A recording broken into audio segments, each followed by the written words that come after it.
السلام عليكم ورحمة الله وبركاته، حبايبي أبطال تالتة إعدادي، عاملين ايه؟ وحشتوني جدا جدا.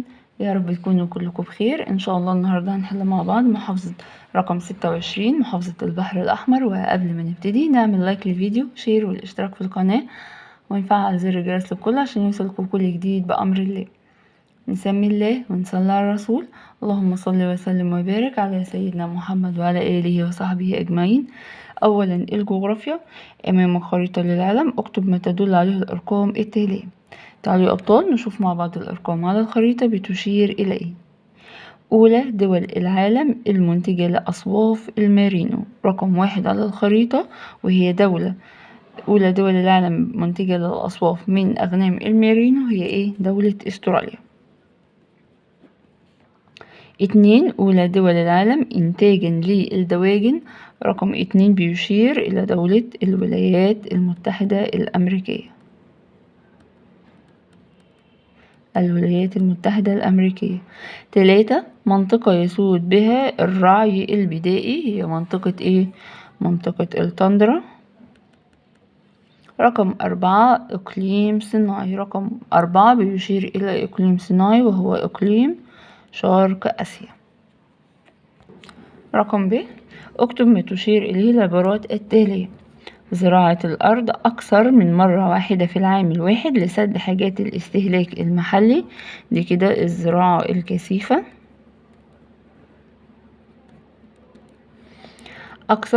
أكبر الأقاليم الصناعية في العالم الجديد، وبيشمل منطقة البحيرات العظمى، هو إقليم إيه يا حبايبي؟ شمال شرق الولايات المتحدة الأمريكية. دولة تقع معظمها داخل حدود دولة الهند هي دولة ايه يا أبطال؟ دولة بنجلاديش.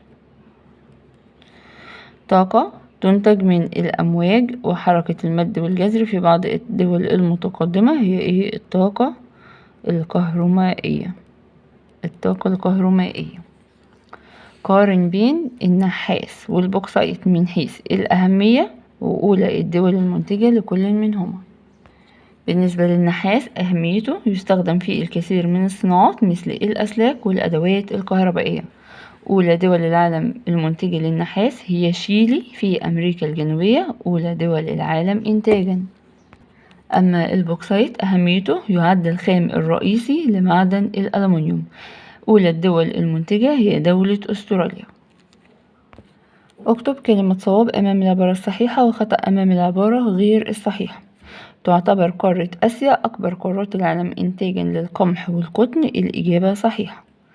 تسبق عمليات التعدين عمليات البحث والكشف عن الخامات، الإجابة صحيحة. تعد إندونيسيا أهم دول العالم تصديرا للأسماك، الإجابة خطأ.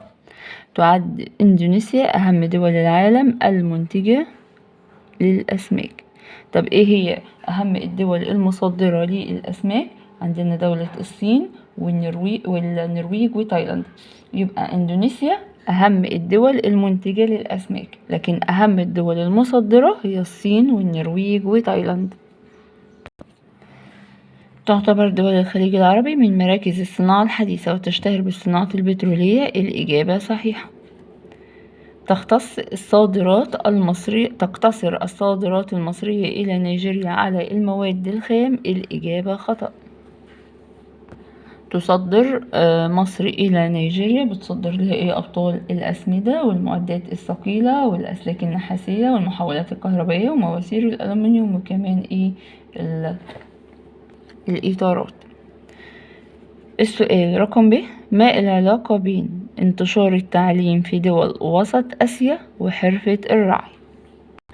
هقول يا أبطال حيث قل عدد القائمين على حرفة الرعي البدائي في دول وسط آسيا بسبب انتشار التعليم بين القبائل وتغيير نشاطهم بالعمل والصناعة والزراعة والخدمات.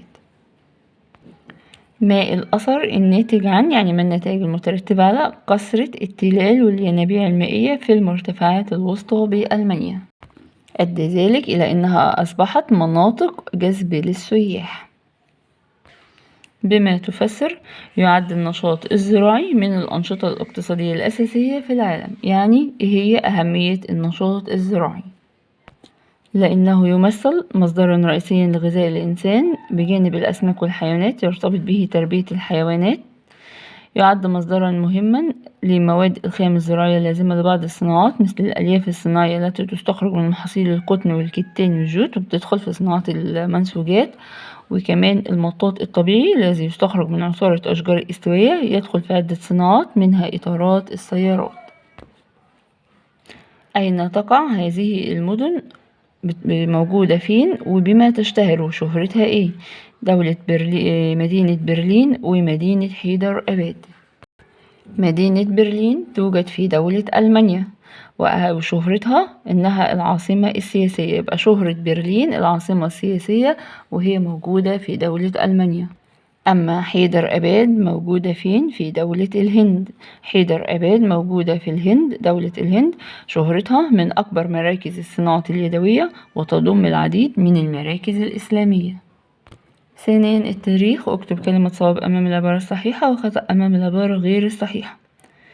يوسف وعد بلفور بأنه وعد من لا يملك لمن لا يستحق، الإجابة صحيحة. قام الشعب المصري أثناء ثورة 25 يناير 2011 بتشكيل اللجان الشعبية، الإجابة صحيحة. عين الرئيس السادات الدكتورة آمال عثمان وزيرة للشؤون الاجتماعية، الإجابة خطأ. هم ايه أبطال تصحيحها؟ هو مش طالب التصحيح بس احنا هنصححها مع بعض.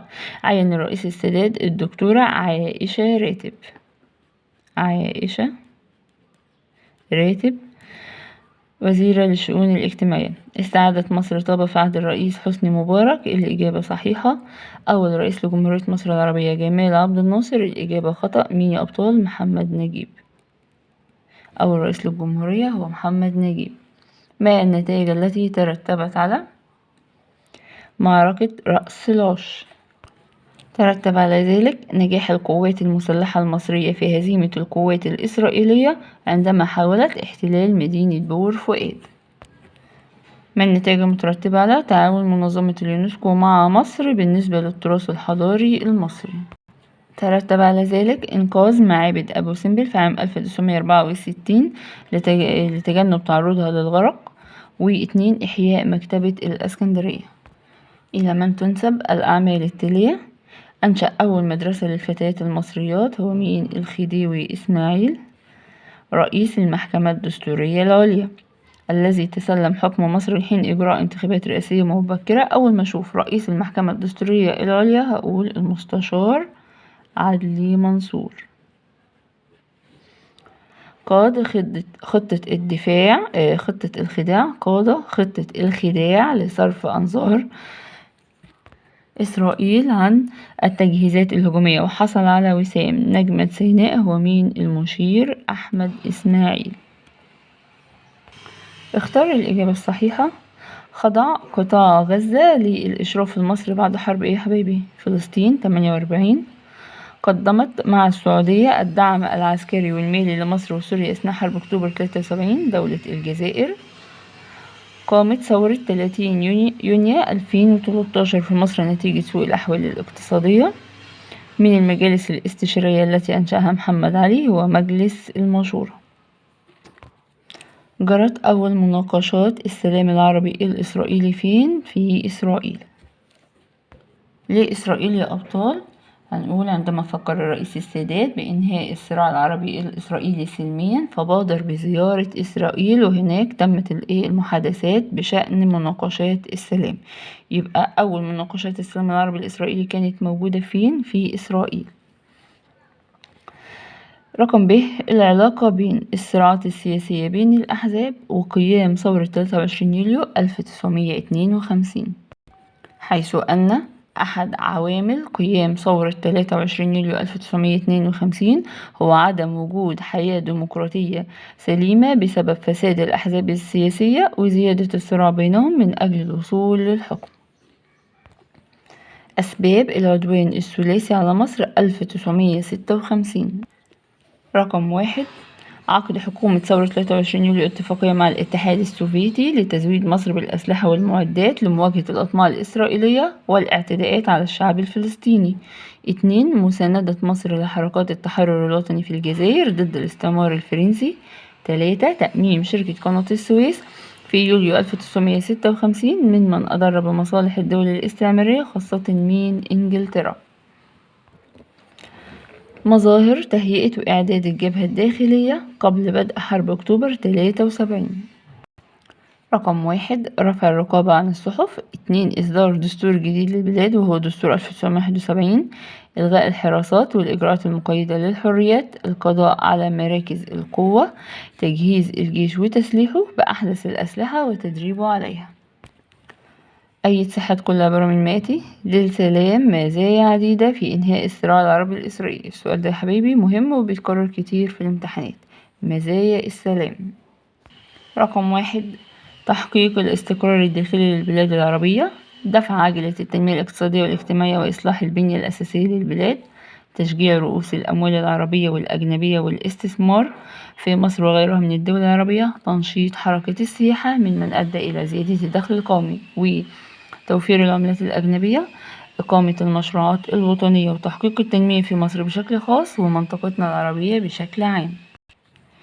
كان لثورة 23 يوليو 1952 فضل في تشكيل حركات دولية. برضو الجزئية دي من الأجزاء اللي بتتكرر كتير، حيث كان من أهم إنجازات ثورة 23 يوليو 1952 في المجال الدولي المساهمة في تشكيل حركة عدم الانحياز وظهور دور مصر الرائد مع كل من الهند ويوغوسلافيا بالإضافة إلى إندونيسيا التي انعقد بها مؤتمر باندونج عام 1955.